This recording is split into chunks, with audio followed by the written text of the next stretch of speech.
Did you know that ticket prices can actually go down right before the game? That's where Game Time comes in. Game Time tracks ticket prices in real time from thousands of trusted sellers, then shows you all the best deals. So we can get tickets at the last minute for up to 60% off. Download Game Time now.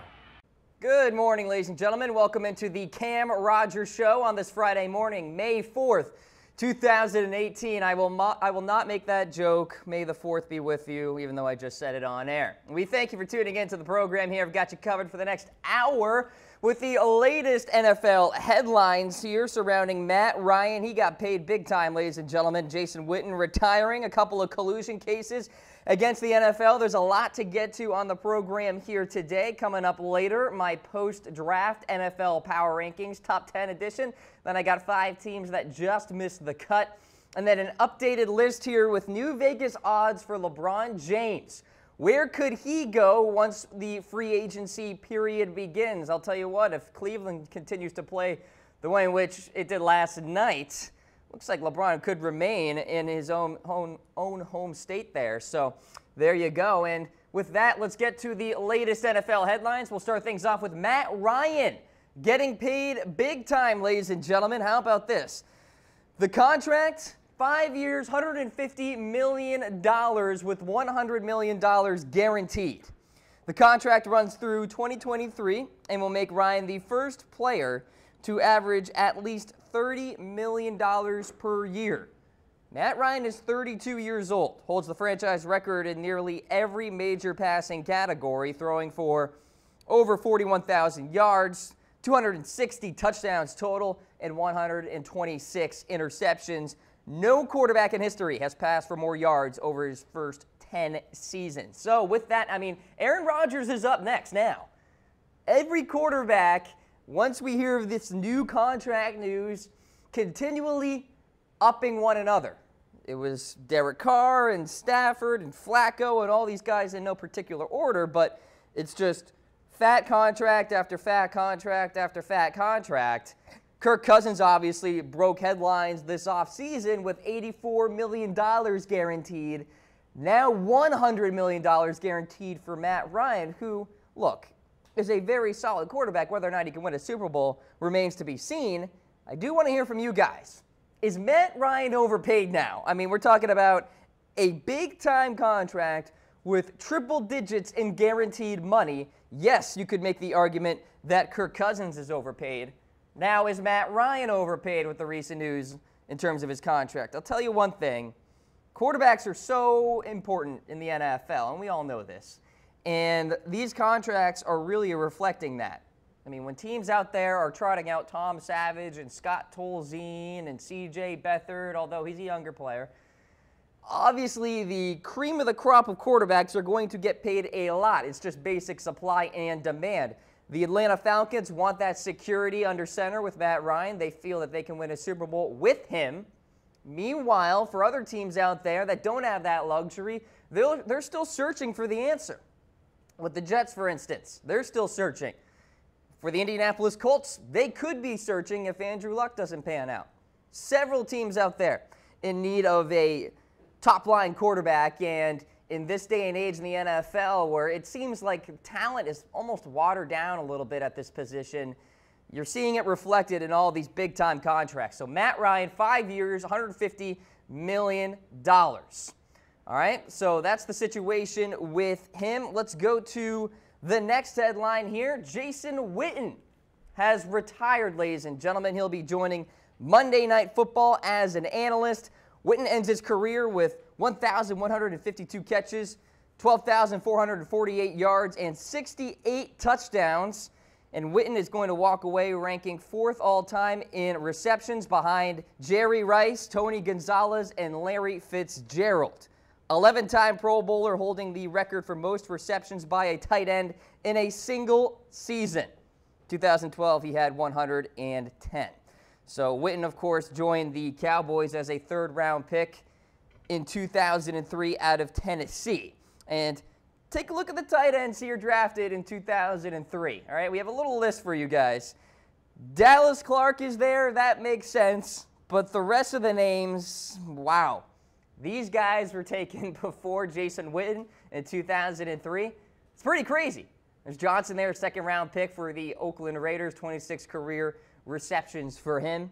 Dallas Clark is probably the only name that really ended up having success in the NFL. L.J. Smith there, second round for the Philadelphia Eagles. Jason Witten, of course, Tony Romo's security blanket for so many years. And you look at the stats here that we have another listicle for you guys about Jason Witten's legacy with the Dallas Cowboys. It's staggering stuff. And now the debate is Jason Witten essentially a first ballot Hall of Famer as a tight end? That is the debate among the pundits out there across the sporting world. Of course he's a Hall of Famer, but is he a first ballot? How about these stats right here? 239 games played, franchise leader. 1,152 total receptions, franchise leader. 12,448 receiving yards, franchise leader as well. And then you see the receiving touchdowns, he's third and missed just one game in 15 seasons. And now the Cowboys have Rico Gathers and Blake Jarwin and Jeff Swaim on their depth chart at the tight end position. Sounds like Dallas Cowboys Nation is a big-time proponent of Rico Gathers. We'll see how he pans out.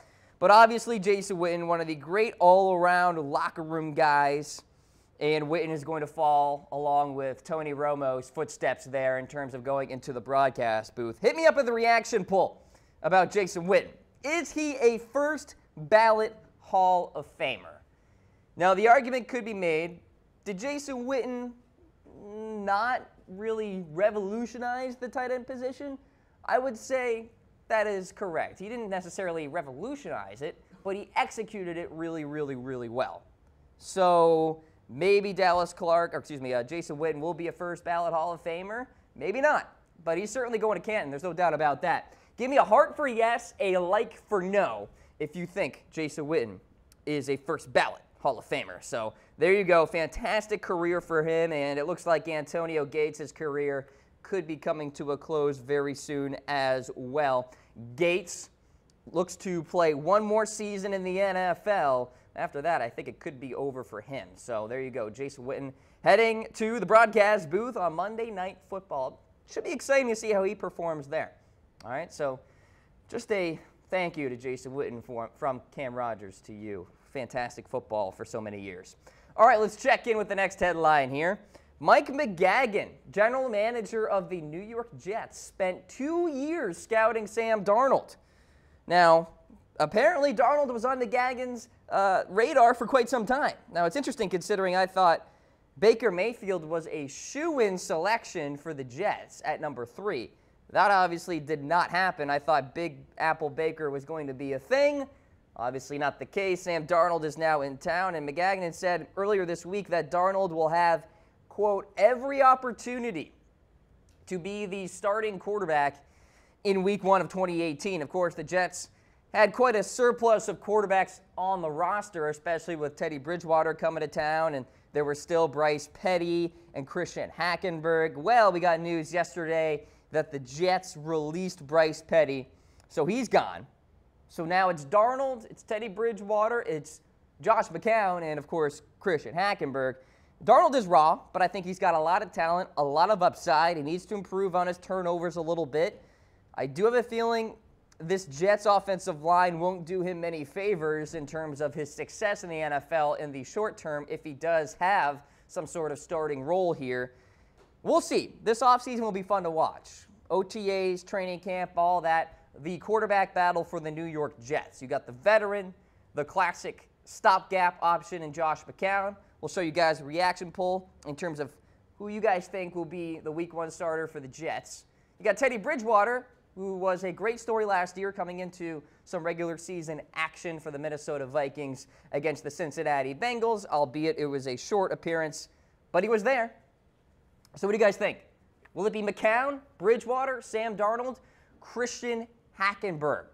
Give me a like for McCown, laughing face for Teddy, heart for Sam Darnold, and a wow face for Christian Hackenberg. I probably should have put the laughing face next to Hackenberg because there's no way he's going to be the starter in Week 1. But how about that? I mean, the Jets had their eye on Sam Darnold for 2+ years. At least the general manager's eye was on him. Now, a lot of quarterbacks out there were selected within the first few picks. Of course, Allen was selected by the Buffalo Bills, and Darnold going to the Jets, as I just talked about, and Mayfield going to the Cleveland Browns. It's going to be fun to watch all these rookie quarterbacks and how they're going to pan out. The Cardinals trading up to get Josh Rosen there at number 10 overall. So a lot of pressure on these quarterbacks to perhaps perform because of their selections so highly. Lamar Jackson to the Baltimore Ravens in that latter part of the first round there. So a lot of quarterbacks selected in that first round, as we expected. And it's going to be fun to watch to see how they all perform going forward. All right, I mentioned the big-time contract for Matt Ryan. Aaron Rodgers could be next here. So Brian Gutekunst said both sides are working towards the contract extension, and we're confident we'll come to an agreement soon. So that's the new general manager there for the Green Bay Packers. Right now, Rodgers is currently the 17th highest cap hit in the NFL for 2018. That's interesting considering Rodgers is a 6-time Pro Bowler, 2-time first-team All-Pro, 2-time NFL MVP, and a Super Bowl champion during his 13-year career. It just goes to show how crazy some of these contracts really are, where Kirk Cousins is earning $84 million guaranteed, and he doesn't have one Super Bowl to his credit, nor an NFL MVP. Meanwhile, for Aaron Rodgers, he's got the 17th highest cap hit, and he's done all of the stuff that I just talked about. So obviously, he's going to get paid big time. He's going to one-up Matt Ryan, I think, but we'll see. I mean, the timing here with this Matt Ryan contract is falling right in line with Aaron Rodgers there. So Rodgers currently has 2 years remaining on his current deal. As you see, he'll make roughly $21 million a year in the next 2 years. The Packers last year, quite clear they need this guy at quarterback. They went 3-6 without Rodgers, and he'll have to compete with that precedent set by Kirk Cousins with $84 million, and now with Matt Ryan in $100 million guaranteed. So contract negotiations ongoing between the Green Bay Packers and Aaron Rodgers. How about Dez Bryant? What's the latest with him? Really not a lot, guys. So the market's essentially weak at this juncture, and we have heard before that Dez Bryant will get some sort of market after the draft, and here we are waiting, and still not a lot. So Adam Schefter of ESPN said, quote, far more teams don't want to pay Bryant even the league minimum than actually do want to pay him. So with Dez Bryant here, he was offered a $21 million contract from my Baltimore Ravens, and he turned it down. And Dez Bryant, honestly, I'm hurt. And I wish you were a Baltimore Raven. You probably would have made more money than what you're going to make going forward, because it looks like teams don't even want to pay the league minimum here. So Dez, he's just 29 years old. All right, I still think he has quality years left in him. He can make a roster better, in my opinion. I think he's a fine teammate. I don't really believe this whole rumor that Dez Bryant isn't a good locker room guy or anything like that. I think he's a fine teammate. And the production, or should I say the lack thereof, in the last few years for Dez Bryant certainly is on his part. If you watch the tape, he can't create separation. And that is a major problem. But it's also on the Dallas Cowboys as a team.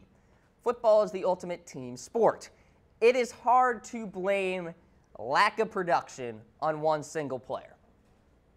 You just can't. I think it's too far-fetched to do that. I also don't like the quarterback-to-quarterback comparisons either. Remember when Manning versus Brady was always a debate and all that stuff? It never really made sense to me, because there are so many cogs to the machine in an NFL team. Right? You got the offensive line. How does that hold up in pass protection? The run blocking. Does the run game help complement the pass game? How is the quarterback and his accuracy? Dak Prescott getting a lot of blame for the lack of production from Dez Bryant. So there are many pieces to this puzzle. Now, with that said, Dez Bryant certainly deserves a brunt of the blame here in terms of his lack of play. He tallied more than 1,200 yards in 3 straight years from 2012 to 2014. What happened after that could be Father Time, could be the quarterback change with Dak Prescott incoming under center. But I think there's still a future for Dez Bryant in the NFL. Now, with that, if you guys are an NFL GM out there, are you looking into signing Dez Bryant? Hit me up in the comments section here on Facebook Live. And there's no doubt Dez is going to have to change his game a little bit. Why not go to the slot? Pull a little Larry Fitzgerald here, play in the slot more so on the outside, because if you watch the tape, and hopefully Dez Bryant realizes that, you can't create separation, especially with the influx of cornerbacks, young, good, solid cornerbacks that we have in the NFL now, with Patrick Robinson, and Jalen Ramsey, and A.J. Boye, and Mackenzie Alexander with the Minnesota Vikings. So many good cornerbacks that are really becoming into the fray here. And Dez Bryant is going to have to make a move to the corner or to the slot position, perhaps to have more success. So the market right now for Dez, not all that great. Now, things are going to change as we go forward here, and we see Bobby in the comments section. Dez should come to the Niners. All right, the Niners are on my list in terms of the top 5 teams that could land Dez Bryant. Whether or not that actually happens remains to be seen, and Bobby, I don't know if it will. Yes, the salary cap space is there, so from a financial standpoint, it could make some sense. But I don't know if John Lynch wants to throw a wrench into all this, if you will, into this progress here for the 49ers by way of signing Dez Bryant. I don't think he fits anywhere in this offense, because they have a good core of wide receivers with Trent Taylor, Marquise Goodwin, Pierre Garçon coming back from injury, Dante Pettis via the draft out of Washington. He's a good player. Probably will do more special teams than anything else. But for Dez, I just don't think there's a clear role for him. I'm keeping an eye on the Houston Texans of the world, and there's your comment there on the broadcast, Bobby. Thanks for watching the show. So I got the Texans in my mind. Indianapolis Colts make some sense. The New England Patriots as well. The Seattle Seahawks make some sense too. But you know what? Before they make any moves for a wide receiver, they should make some moves for improving that offensive line. That is not very good right now, and they had a very bad draft and really didn't address the O-line. And Russell Wilson could be running for his life in 2018. So right now, the market for Dez Bryant, guys, the best I can put it, weak. It's weak. Not much going on. But I'll keep tracking it for you guys and let you know what the latest is. But the big-time storyline right now, Adam Schefter saying far more teams don't want to pay Bryant even the league minimum salary than actually do. All right, so that's the deal with Dez Bryant. Let's get to the next headline here. Bruce Arians joining the broadcast booth as well. So Arians will be joining CBS and Greg Gumbel and Trent Green in the 2018 NFL season. He'll be calling games with them as a color analyst. Jamie Erdahl will be on the sideline for those broadcasts. Gumbel, I like him a lot. And Trent Green, those are some good broadcasters there. And I'm very excited to see how Bruce Arians will perform as a broadcaster. He's an intelligent guy. He's very articulate with his words. He's very smart in terms of especially the offensive side. I'm just glad he is not totally leaving the game of football. So CBS made that announcement today, or excuse me, yesterday. So there you go, Bruce Arians joining the CBS broadcast booth, and along the same lines as Jason Witten joining the ESPN broadcast booth there for Monday Night Football. So some broadcast news there. Good stuff, though, with Bruce Arians remaining in the NFL, or at least remaining in some capacity there at the National Football League. All right, let's go to the next headline here. Eric Reid filing a collusion case against the NFL, a grievance case, if you will, essentially saying that all 32 NFL owners are colluding against him to keep him out of the National Football League. All right, so this is probably familiar to you because Colin Kaepernick has the same case going against the NFL. So the difference between Cap and Reid, in my opinion here, is that the safety position in the NFL is rather slow, right? The market in terms of free agency is sluggish. Trey Boston is still without a job, and he was one of the better safeties a year ago. So Eric Reid now is alleging that the NFL owners have come together and said that We don't want Eric Reid to be playing in the NFL because he was one of the first kneelers alongside Colin Kaepernick during the national anthem. Collusion is very difficult to prove, ladies and gentlemen. And essentially what you are saying is, by way of Eric Reid and Colin Kaepernick, all 32 owners got into some sort of conference room and essentially said that let's find out a way to not put Eric Reid into the NFL. So that's what Kaepernick's alleging. That's what Eric Reid is alleging. Very difficult to prove because you need like tapes, recordings, something of that nature there to kind of prove that that is the case. The big question here is, and I think this is probably the more logical question, will this grievance case put added pressure on NFL owners, right? NFL owners do not want to go through all the legal fees and all this stuff and go through the arbitration process, et cetera, et cetera. Why not just employ these guys, right? Maybe that's what the logic is with Eric Reid and Colin Kaepernick. All right, we're going to do these grievance cases, and hopefully that puts pressure on the NFL owners to go ahead and sign us so we can play football again. That's what I think the motivation is here with Eric Reid and Colin Kaepernick, because like I said, it is so difficult to prove. I don't even think they have any crazy evidence to say that the NFL is colluding against them. So perhaps the motivation is to get them back into the NFL by way of putting pressure on these owners and on the NFL and basically saying that, hey, we'll fight this tooth and nail, but you're going to have to continue to pay legal fees and all that stuff. So we'll see what happens here. Let me know in the comments section the following, as you see on your screen here. I want you to pretend you're an NFL coach. Would you be okay if one of your players were to kneel during the national anthem? Would that be okay with you as an NFL coach? This debate is going to continue to go on, especially if we see more grievances, more allegations of collusion against the National Football League. It's going to continue. So I want to hear from you guys here on the Cam Rogers Show. As always, I appreciate your thoughts.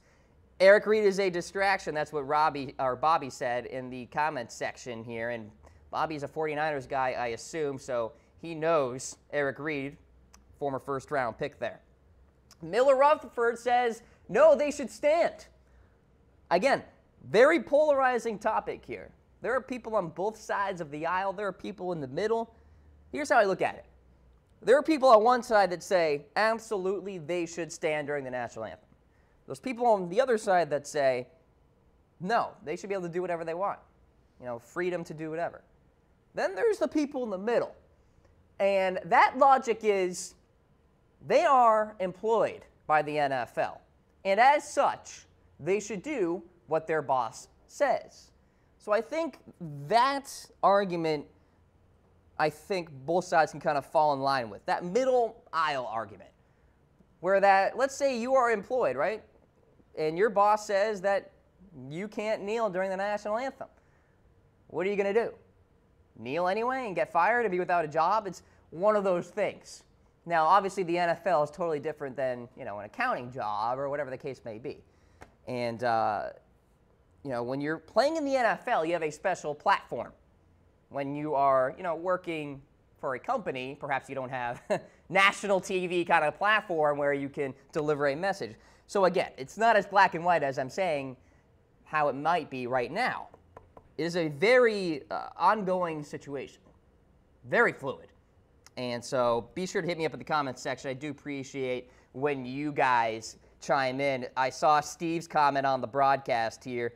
I see Richard chiming in, Dustin as well. Dustin saying they should be booted immediately. Richard saying keep them off the field. I got Steve chiming in. Owners need to take a stand.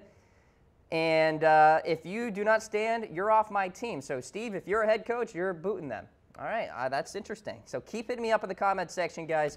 I do love hearing from what you guys have to say about this topic. And we'll continue to cover it here as Eric Reid goes on with this grievance case against the National Football League as well as Colin Kaepernick. And we'll see if they find an NFL team But one more thing here, like I said earlier, safety market, a lot quieter than the quarterback market. There's no doubt about that. So the Cincinnati Bengals did look into Eric Reid earlier in the offseason and reportedly asked him about kneeling and all that stuff, and I guess it really didn't end all that great. So there you go. Ongoing collusion case against the NFL. With that, the President Trump, has been quite vocal about kneeling during the national anthem, and how about this bit of news? He has appointed Bill Belichick to his Council on Sports. This story broke earlier today. So Trump signed an executive order in February to rebrand the council so that it's more focused on encouraging kids to play in sports. So that's kind of the motivation behind this, and Bill Belichick reportedly being appointed, and Trump is also looking into Mariano Rivera, Herschel Walker, Misty Ray Traynor there, volleyball gold medalist. So a lot of big-time names that Trump is looking into here, Bill Belichick included.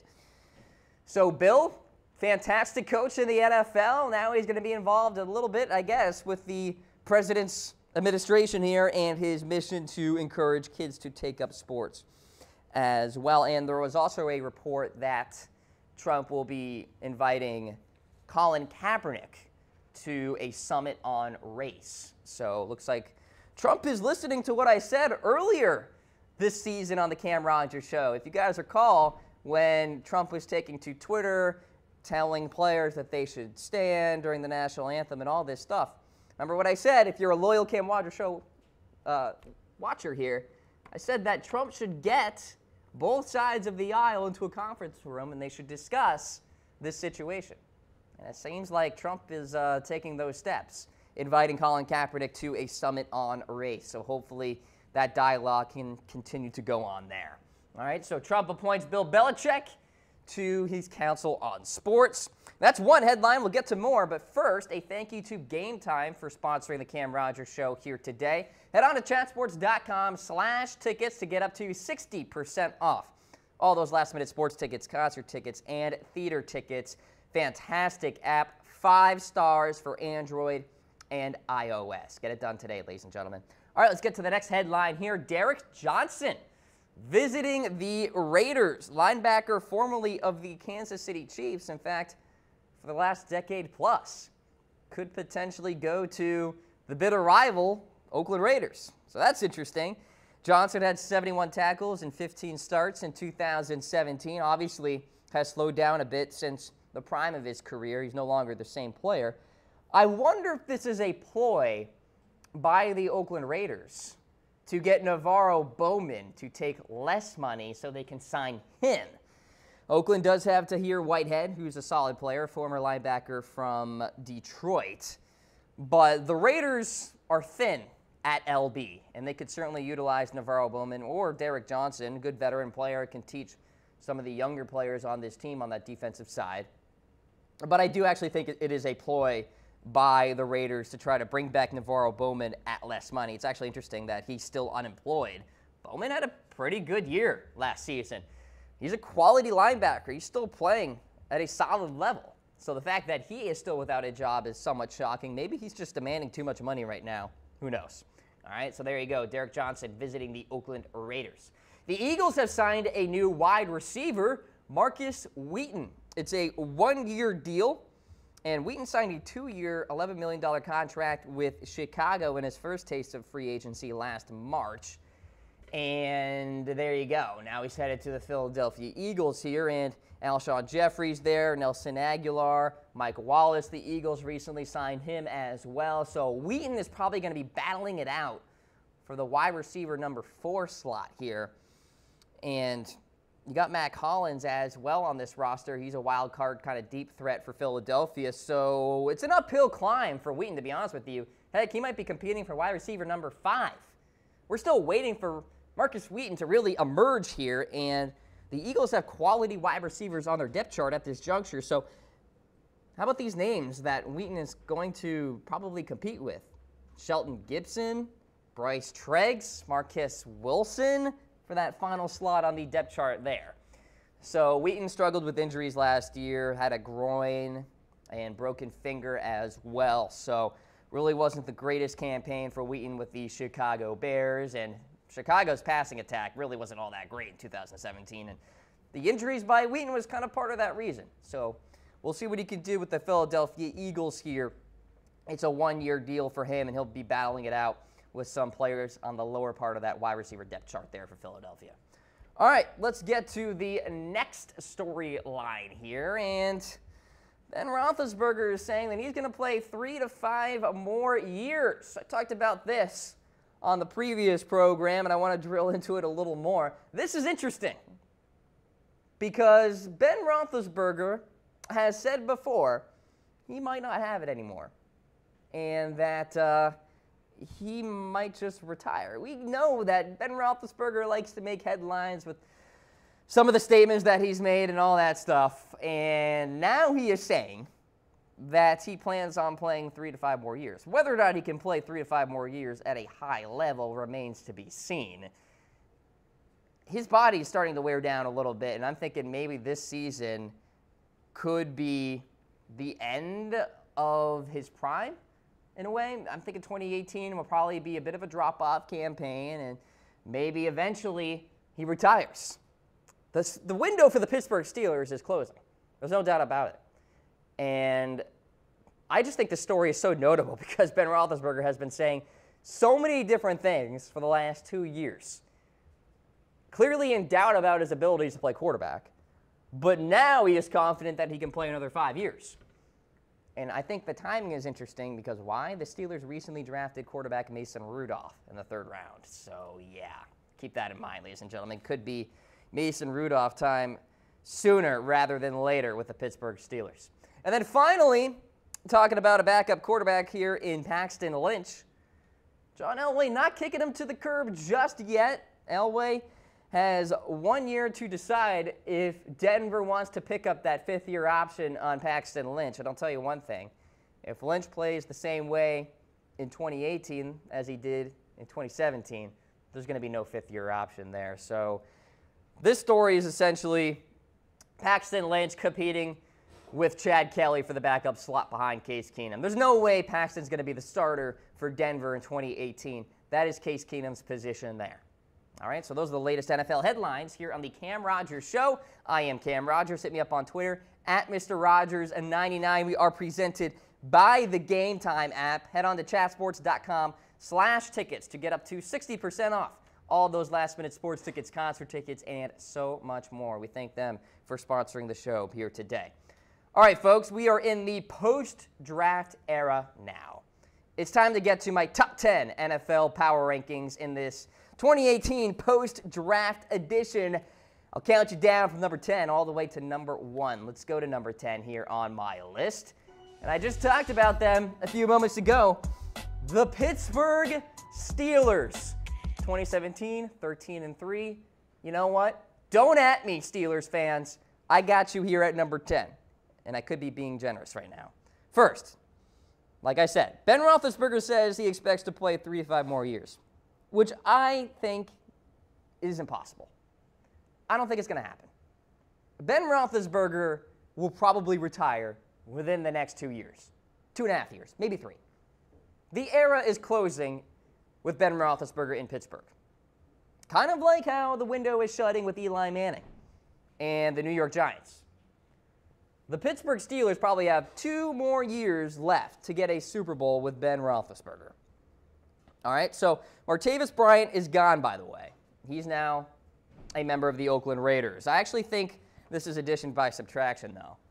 It's clear that Martavis Bryant just did not blend in that locker room. So, look, the Steelers are a good football team. And I think they'll be in the AFC playoff hunt, as always, because the AFC is watered down. The talent compared to the NFC just is not there.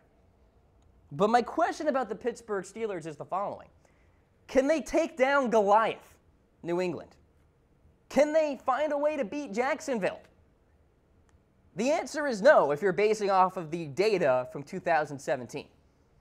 Pittsburgh was swept by New England and Jacksonville collectively last season. New England in the regular season, Jacksonville in the regular season, and the playoffs. Both times, by the way, against the Jacksonville Jaguars at Heinz Field. The Steelers have to figure out a way to beat Jacksonville, and they have proven to me so far that they can't. And like I said, the AFC is watered down.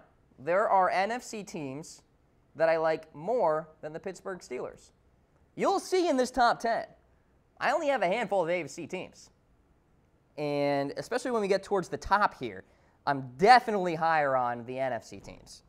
So James Washington, I think, will improve their vertical ability. I like Juju Smith-Schuster on the outside as well. In terms of the linebacking core here, Vince Williams, John Bostic, they'll hold the fort for now, but they have to find a long-term solution to losing Ryan Shazier. Maybe it's fifth-round rookie out of PSU, Marcus Allen, but I think he's more of a nickel linebacker. There's some talk that maybe he can be a big-time linebacker for the Steelers. Probably not.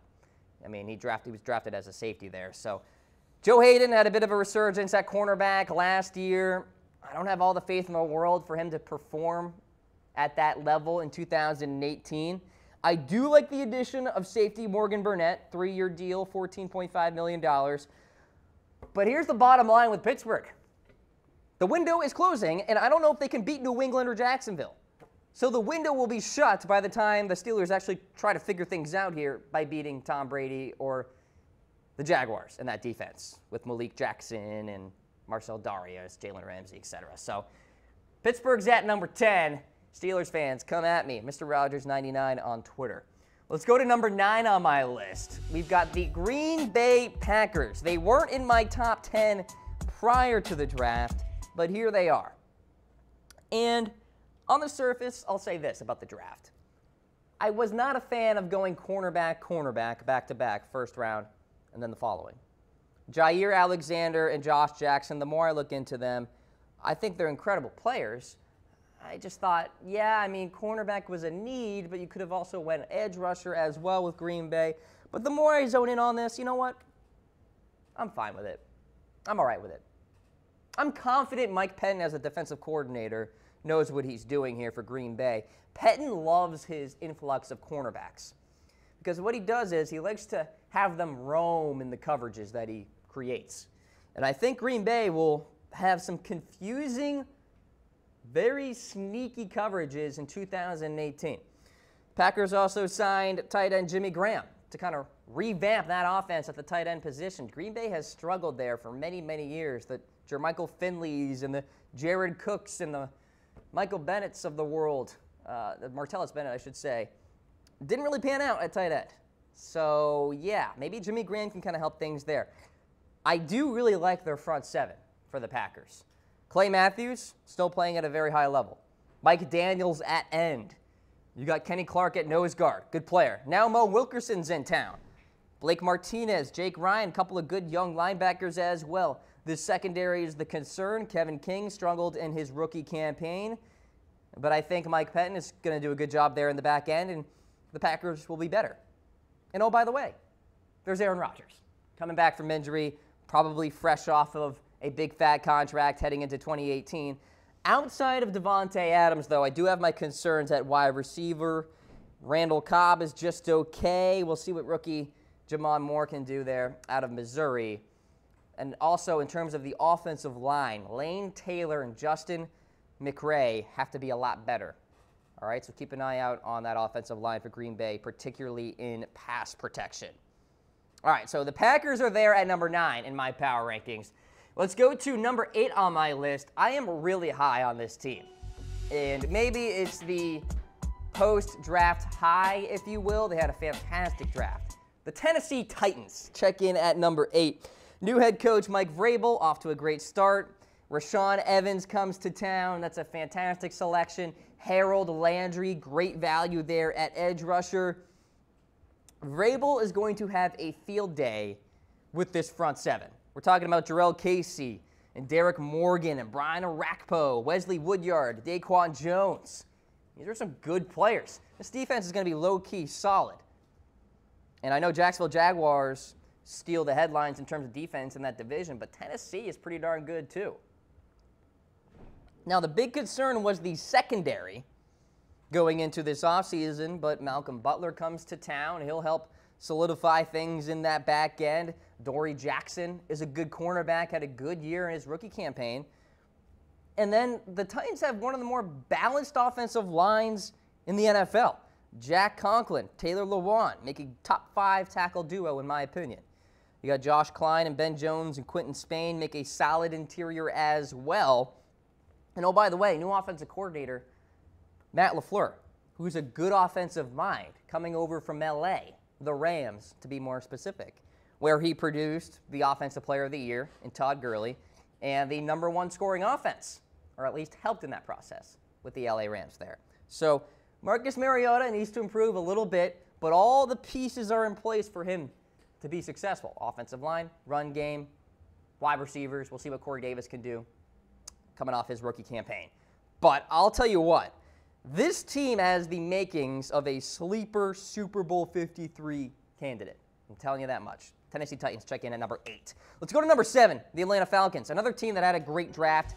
Calvin Ridley at fantastic value. Isaiah Oliver will bolster that secondary even more. They already have Poole and Alford and Trufant, all good cornerbacks, so the rich get richer there. I think the Falcons may have the most balanced offensive roster in the NFL. Great quarterback center duo in Matt Ryan to Alex Mack. That's so important. An elite wide receiver in Julio Jones. Running back duo in Devontae Freeman and Tevin Coleman there. So I like them. I like where they're at. And I think the NFC South is going to be a dogfight. Keep an eye out on the Atlanta Falcons, though. Falcons, Panthers, Saints, they could all go to the playoffs. They check in at number 7, the Atlanta Falcons do. The Jacksonville Jaguars check in at number 6 here. Decent draft, but this is a team with very few glaring needs, in my opinion. We know what they can do in the back end with Jalen Ramsey and A.J. Bouye and Barry Church. Good players. And then there's that front line with Malik Jackson and Calais Campbell. These guys are ferocious. Taven Bryan, the defensive tackle out of Florida, now in town, who they got via the draft. So I like this team. It all comes down to Blake Bortles, though. And if he can play like he did in that AFC Championship game throughout 2018, the Jaguars will be a team to be reckoned with. Now, you look at the wide receiver position. I'm a firm believer in Dante Moncrief. But after that, I'm not really sure who emerges at wide receiver number 2. Maybe Marquise Lee, DJ Shark, Keelan Cole, D.D. Westbrook. Really don't know. So it'll be interesting to see how that depth chart kind of shakes out for Jacksonville, but they're there at number 6. Let's go to number 5 on my list. Yeah, the New England Patriots. They're not high. I mean, they're only at number 5. And let me first say, it was a very odd draft to start. Isaiah Wynn at number 23 overall didn't make sense to me. I have no idea where he fits for 2018. The Sony Michel pick was just silly. Look at the depth chart for New England. They are crowded in the backfield. What are you doing getting Sony Michel there in that first round? Made no sense to me at all. But these are still the Pats. We're talking about Bill Belichick and Tom Brady and Robert Kraft. The trifecta, the power trio, if you will. And I think the offense will be fine. They'll be good. And I'll see, and we'll all see really how Cordell Patterson will play and Jordan Matthews, a couple of new additions there at wide receiver. Patterson probably more of a special teams guy. Then Adrian Claiborne coming on over from Atlanta. He'll be really important in terms of pass rushing ability for New England. You're getting Hightower back from injury as well at linebacker. As mentioned, the AFC is watered down. New England remains supreme in the AFC, in my opinion. But this is the highest I go with AFC teams, number 5. So there you go, New England Patriots check in there. Let's go to number 4 on my list, the Minnesota Vikings. Unreal defense, we'll start there. Harrison Smith, Andrew Sandejo at safety, linebackers Anthony Barr and Eric Kendricks. Great players. I can't find one weakness with that Minnesota Vikings defense. Can't find one. Then Sheldon Richardson comes to town. And that, too, is a case of the rich getting richer. Already a great front line with Linval Joseph anchoring things there. Then there's the multi-million-dollar man, Kirk Cousins. And I think the pieces are in place for him to perform. Whether or not he does remains to be seen. He's got a good offensive coordinator there in John DeFilippo. DeFilippo did a pretty darn good job with Philadelphia. I think he'll do a good job with Minnesota as well. Stephon Diggs, Adam Thielen, Dalvin Cook coming back from injury. Minnesota is going to be a team to watch out for in the NFC playoffs. And then, of course, Super Bowl 53 if they get there. Let's go to number 3 on my list. The team the Vikings beat in the playoffs last season. The New Orleans Saints. And I think this team is going to make a couple of Super Bowl runs in 2018 and 2019, respectively. Love this team. First round selection of Marcus Davenport kind of didn't make sense. They traded up for him, but you know what? I'm not going to question Sean Payton and the front office staff there from New Orleans. This is them trying to make one final push with Drew Brees for the Super Bowl. So it's Davenport, it's Okafor, it's Cam Jordan coming around the edge. Good pass rush there. A premier secondary with Marshawn Lattimore and Ken Crawley and, of course, Patrick Robinson there at slot corner. The good news for Drew Brees as he gets older, he's not going to be needed as much. Alvin Kamara is there. Mark Ingram is there. They can carry the load as Drew Brees continues to age. He's 39 years old, going on 40 eventually, right? So eventually there are going to be games where Drew Brees may just fatigue or get tired or whatever. Then it's time for Alvin Kamara and Mark Ingram to go off, and I think they can do that. So I think Michael Thomas, on the other hand, is really developing into an elite wide receiver. He's not there yet, but he's getting there. I mean, he shined in 2017. Very popular fantasy football option, I would think, for next season as well. So the Saints, certainly a team that'll be in the mix in the NFL playoffs next season. They check in at number 3. Let's go to number 2, the team that won the offseason, the Los Angeles Rams. And claps to you, General Manager Les Snead. He went off, and he acquired some big-time names. Marcus Peters, Aqib Talib. We're talking about a secondary now that could be the best in the NFC, with Johnson there at safety, LaMarcus Joyner there as well, Roby Coleman at slot corner. Really good back end there for LA. Plus, he got Ndamukong Suh. I mean, it's unbelievable to think that Suh and Aaron Donald are going to be on the same defensive line. And then you get Brandon Cooks at wide receiver. So Cooper Kupp, Brandon Cooks, Robert Woods off the play action with Todd Gurley playing running back. I mean, there is no reason for the Rams to not get a 1 or 2 seed in the NFC because they have made some fantastic moves, and they are setting themselves up to be a really good team. And I'm talking about the defense a lot here. The offense was number 1 in scoring a year ago. I think there is potential for the Rams to finish number 1 in scoring defense and number 1 in scoring offense in 2018 in the regular season. That's how high I am on this team. But I do give the respect to the champs, the Philadelphia Eagles, and that's why I keep them at number 1. At least for the remainder of, I guess, the early part of the offseason, the midway part of the offseason. My logic is with these power rankings, you have to keep the defending champions at number 1, unless crazy stuff happens and big-time cuts occur and all this stuff. Nothing too crazy happened with Philadelphia in terms of losing players. In fact, that defensive line is going to be scary good. Talking about Fletcher Cox and Timmy Jernigan, who comes back from back injury, recently had back surgery. And Michael Bennett, we'll see if he can fend off any of these legal issues as well. So the front line is not the problem. The offensive line is not the problem either. Brandon Brooks there at guard. Kelsey at center. He's a good player. Jason Peters coming back from injury at left tackle. And then, oh, by the way, they get Dallas Goedert via the draft, a tight end there who certainly fills a need.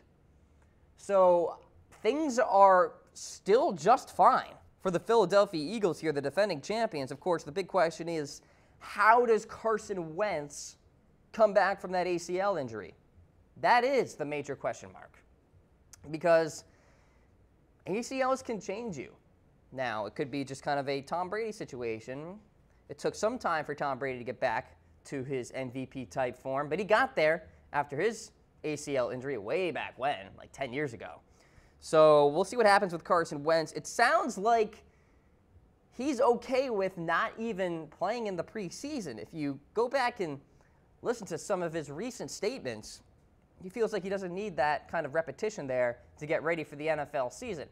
Not so sure about that, Carson Wentz, considering Joe Flacco missed the entire preseason a year ago, and it took him a lot of time. In fact, kind of took him the whole season to get his bearings down. So obviously Carson Wentz and Joe Flacco are two different quarterbacks at this juncture. But Philadelphia at number 1, really good team. Kind of wish they kept Patrick Robinson, had a great year at slot corner, but it would have been really difficult to do it, especially with the salary cap situation that the Eagles were in. They were not in the greatest salary cap position in the world, but they'll be just fine. Good wide receivers too. Nelson Aguilar, really starting to pan out well. Alshon Jeffrey had a good resurgence a year ago too. So Philadelphia checks in at number 1 in my NFL power rankings. Let's summarize my entire list, ladies and gentlemen. If you're just tuning into the Cam Rogers Show, my top 10 NFL power rankings post-draft edition. Let's take a look at 6 through 10 here. The Jags at number 6, Atlanta at 7, then the Tennessee Titans at 8. Really high on this team, ladies and gentlemen. Green Bay at number 9. The Pittsburgh Steelers check in at number 10. Let's go to 1 through 5 here. Checking in at number 1, the Philadelphia Eagles, the LA Rams at 2, the Saints at number 3, the Vikings at number 4, and then the New England Patriots there at number 5. As you take a look at the summary presented by Game Time, here are the teams that just missed the cut. If you're wondering about your team, you didn't see them there in the top 10. Got the 49ers just on the outside looking in. I am a big fan of what they can do. I think the offensive line is starting to come together. That secondary is scary good compared to, last year, which was one of the weaknesses for the 49ers. Richard Sherman now in town. Keller Witherspoon had a good rookie campaign. You got the LA Chargers, too. A sneaky Super Bowl candidate with Bosa and Ingram. And Derwin James now coming to town at safety. Trey Boston probably moving on to another team, and he's still looking for a new team, which is interesting. Really like the LA Chargers. We'll see how the offensive line holds up. Carolina at 13. I think they performed a little better in the record column in 2017 compared to, what they actually deserved. I think probably they played 9-7 type of football a year ago, but a couple of ugly games allowed them to win. The Baltimore Ravens are at 14. Keep an eye on Baltimore. I think Joe Flacco is going to be in for a much better campaign, especially with Lamar Jackson kind of right there behind him, giving him the pressure there. And then the Houston Texans at number 15. All right, with Deshaun Watson coming back from injury. Some comments coming in. We got Jorge, Rams, the paper champs of the offseason. It's all good until the season starts, of course. And then, of course, go Cowboys there. And we thank you for the comment, Jorge. Cowboys check in, if you're wondering, around 16-17. That's kind of where I see Oakland as well. All right, Mitchell Renz, the Cowboys, 9-7 at best. Oh, my gracious. Yeah, Dallas is really a difficult team to kind of get a read on here. And I think their ceiling is 10-6.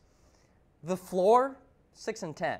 So the Dallas Cowboys, per usual, very polarizing. And Dustin chiming in, underestimating the Finns.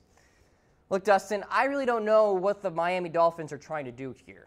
Ndamukong Suh goes, and Pouncey goes, and then Kilgore comes in via the draft to fill in that need at center. Landry's gone. Kenny Stills, is he the top guy? But hey, maybe the Dolphins figure it out, Dustin. We'll see. Thanks for watching the show. It's the Cam Rogers Show presented by the Game Time app. Head on to chatsports.com/tickets to get up to 60% off all those last-minute sports tickets, concert tickets, and so much more. And I am Cam Rogers. Hit me up on Twitter, at MrRogers99. Let's get into the final segment of the program. Getting you guys set with the latest LeBron James rumors and where he could head this summer. So here's the deal. Obviously, he just went off, by the way, against the Toronto Raptors last night. And, oh my gracious, can we just take a moment to kind of think about and pray for the Toronto Raptors? Wow. Unbelievable stuff. They continue to struggle in the playoffs. Now, James, 4-time MVP, in the hunt to win yet another alongside James Harden there. So the current favorites, according to Vegas, to land James, you got the 76ers, Cavs, Rockets. We'll start off with the Cavs. Vegas odds plus 250. I say now it's an uphill climb, but the more I see Cleveland playing in this postseason, the less steep this climb is. LeBron James wants to remain in Cleveland. I do firmly believe that. But whether it makes sense to him remains to be seen. Now, James has been a free agent twice in his career. In 2014, he shocked the world by returning to Cleveland. Maybe he shocks the world again and decides to remain. Now, Vegas thinks he will remain, and I just don't know if I'm ready to buy into that yet. Now, the Cavs obviously have a shot at the title, and the further they go, the better chance they have to land LeBron James. If the Cavs win the NBA Finals, LeBron is staying with Cleveland. I don't think there's a shot in heck that he goes anywhere else. Now, maybe the Cavs can do the following. They pull off a massive trade, and this assuming, by the way, the Cavs don't win the Finals, all right? So they're trying to lure LeBron to stay. Maybe the Cavs pull off like this crazy trade here using that Brooklyn Nets pick that they own, perhaps make a deal for DeAndre Jordan, Kawhi Leonard to play with LeBron, and then LeBron says to himself, okay, maybe he'll stay in Cleveland. I think that's the best case scenario there for the Cavs, if they don't win the Finals, right, is to pull off some crazy trade so that LeBron kind of has a true sidekick there. The Houston Rockets check in at number 2, and they are technically tied with the Cavs in terms of Vegas odds. But I put Cleveland ahead of Houston here because I think Cleveland has obviously the hometown factor, and I think that is more important than anything else for LeBron. Now, if Houston wins the title this year, I don't think they try to go out and get LeBron James. Why would they? Why would LeBron even go to Houston? Because the Rockets would have proved that they don't need him to win a title. So that wouldn't make much sense here. So for this to go down, obviously some salary cap adjustments would have to be needed, and the following includes Trevor Ariza would probably be gone, number 1. They'd have to part way with Eric Gordon and or Ryan Anderson, the latter of which could well cost you a draft pick or 2 in addition. And then there's also the Clint Capella situation, who's an impending free agent. Do you try to keep him, or do you just let him go and try to go out and get LeBron James? So the easiest path, I think, here is if LeBron actually opted in with Cleveland and then took a trade to the Houston Rockets. I think that is probably the best case scenario for the Rockets to land LeBron.